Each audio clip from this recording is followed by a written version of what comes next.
Hello बच्चों, आप लोग कैसे हैं। आज हम इस लेक्चर में देखेंगे कि parameter of cube and types of cube के बारे में, जो कि पिछले लेक्चर में हमने देखा है कि क्रिस्टलाइन सॉलिड, एमोर्फस सॉलिड के बारे में। अगर आप लोगों ने मेरा फर्स्ट वीडियो नहीं देखा है तो डिस्क्रिप्शन में लिंक दिया हुआ है, वो देख लीजिए और बेहतर से बेहतर तरीक़ों से आगे आपको समझ में आएगा। तो पैरामीटर ऑफ क्यूब 7 होते हैं। फर्स्ट है क्यूबिक, सेकेंड है टेट्रागोनल, थर्ड है आर्थोरोम्बिक, फोर्थ है मोनोक्लिनिक, फाइव्थ है ट्राइक्लिनिक, सिक्स है हेक्सागोनल और सेवेंथ है रोम्बस। तो इसका एक ट्रिक के साथ देखते हैं। Cute our mother. क्यूब का मतलब है, क्यूट में दो चीज़ आएंगे, क्यूबिक, टी से आएगा टेट्रागोनल, और ऑर्थोरोम्बिक, एम से मोनोक्लिनिक, टी से ट्राइक्लिनिक और एच से हेक्सागोनल और आर से रोम्बस। और आप लोग चार्ट में देख रहे होंगे जो साइड का पेरीमीटर है, जो साइड होता है ए बी सी, तो सबसे पहले ऊपर का एक छोड़ते हैं और नीचे का एक छोड़ देते हैं। मतलब ऊपर में सभी साइड बराबर होते हैं क्यूबिक में, और नीचे रोम्बस में भी सभी साइड बराबर होते हैं। और ऊपर से सेकेंड वाला जो है उसका एक साइड काट देते हैं, थर्ड वाला, और नीचे से एक छोड़ के सेकेंड वाला काट देते हैं। मतलब कि एक साइड इनका इक्वल नहीं होता है, और बीच का पूरा साइड हम लोग कट कर देते हैं, यानी कि तीनों साइड जो है एक दूसरे के इक्वल नहीं है। अब बात करें जो एंगल है, अल्फ़ा बीटा गामा हम लोग लेट किए हैं, तो ट्रिक में आप लोग देख रहे होंगे कि क्यूट के नीचे लिखा है समान, इक्वल।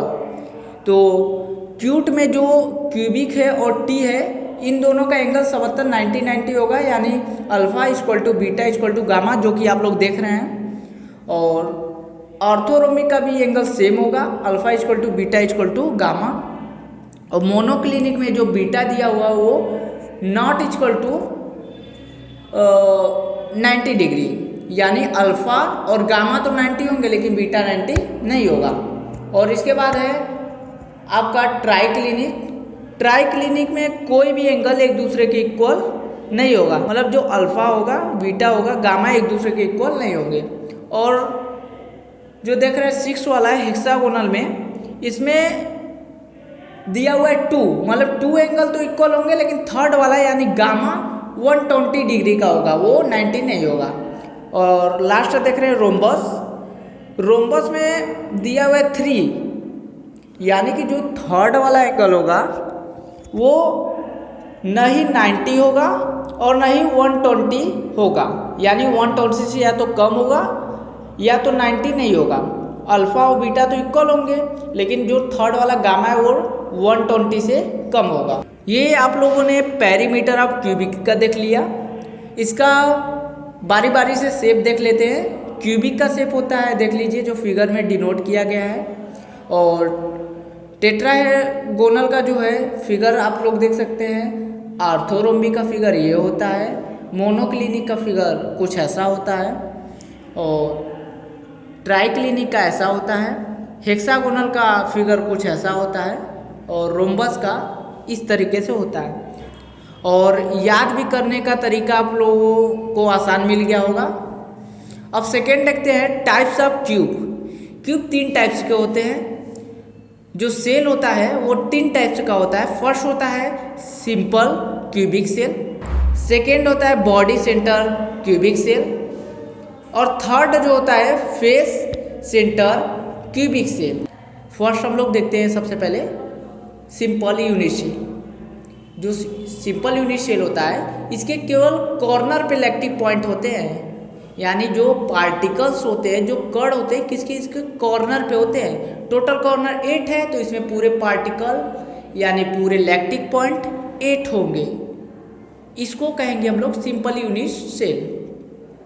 इसमें हम लोग लैक्टिक पॉइंट की बात करें तो टोटल कॉर्नर 8 है, तो 8 हो गया, इंटू एक की बात करें तो 1 अपान टोटल कॉर्नर 8 अपान 8 से 8 रिमूव हो जाएगा, इक्वल टू हमारा बचेगा 1। यानी कि जो सिंपल यूनिट सेल पे हेल्प होता है कॉर्नर पे इलेक्ट्रिक पॉइंट का वो 1 होता है। इसके बाद आता है हम लोग का BCC body centre cubic cell.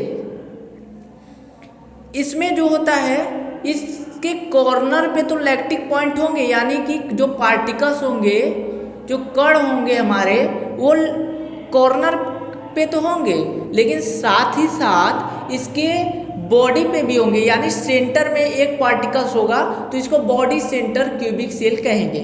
अगर हेल्प कहें इलेक्ट्रिक पॉइंट कितना होगा तो 8 कॉर्नर पे 8 × 1/8 से 1 आ जाएगा, और एक सेंटर पे है तो 1 + 1 = 2, तो इसका जो इलेक्ट्रिक पॉइंट आता है कॉर्नर पे 2 आता है। इसके बाद FCC की बात करें तो जो FCC होता है इसके 8 कॉर्नर पे इलेक्ट्रिक पॉइंट होंगे, पार्टिकल्स होंगे, लेकिन साथ ही साथ इसके फेसेस पे, यानी जो दीवार है उस पे भी, यानी जो फलक है इस पर भी पार्टिकल्स होंगे, यानी टोटल फलक कितना है 6 है, तो 6 पे पूरा हमारा पार्टिकल्स होंगे। तो इसमें इलेक्ट्रिक पॉइंट की बात करेंगे हम लोग, तो 8 कॉर्नर है, 8 × 1/8 = 1, और टोटल फेसेस 6 है, तो 6 × 1/2 कट जाएगा, हमारा 3 आएगा, तो दोनों को प्लस कर देगा, 1 + 3 = 4, यानी टोटल हमारा हेल्प जो है इलेक्ट्रिक पॉइंट है वो हमारा आ गया 4। यहाँ हम बात करें जो 6 × 1/2 क्यों किए हैं, तो आप लोग इस फिगर में देख सकते हैं कि एक दीवार है, दीवार के बीच में जो पार्टिकल है, जो फेस पे पार्टिकल है फलक पे, वो दोनों साइड पाया जा रहा है, आधा इस साइड आधा उस साइड, तो इसीलिए हम लोग हाफ से डिवाइड किए हैं। आप लोग का जो घर होगा, हाउस होगा, तो उसमें देखेंगे कि जो रूम होता है, दो रूम के बीच एक ही दीवार काम करता है, मतलब आधा पार्टिकल उस वाले रूम में काम करेगा, आधा पार्टिकल इस वाले रूम में। अब इसके बाद हम लोग बात करेंगे कि जो सेल होता है क्यूबिक सेल, इसका डेंसिटी कितना होता है।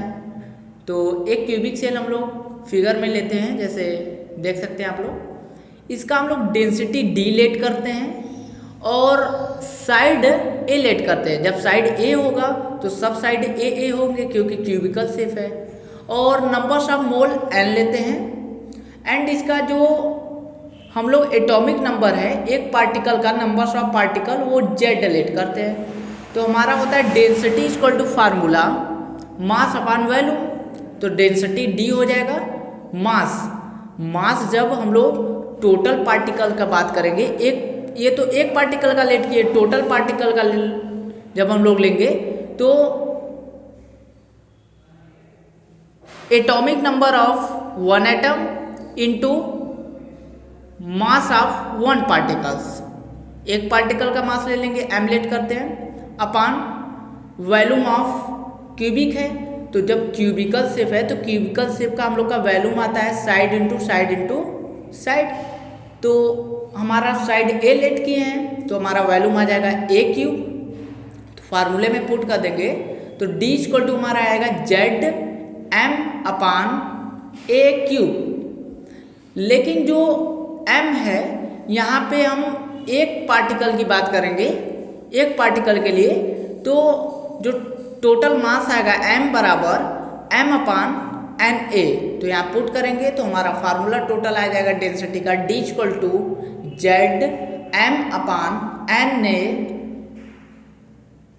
A³, जहाँ Na है एवोगैड्रो नंबर, A है क्यूबिकल शेप का साइड, M है 1 पार्टिकल का मास, एंड Z है numbers of atom. I hope कि आप लोगों को पूरा वीडियो समझ में आया होगा और अच्छे से हमने क्लियर कर दिया आप लोगों को। और अब नेक्स्ट पार्ट में हम लोग देखेंगे कि कोऑर्डिनेशन नंबर क्या होता है,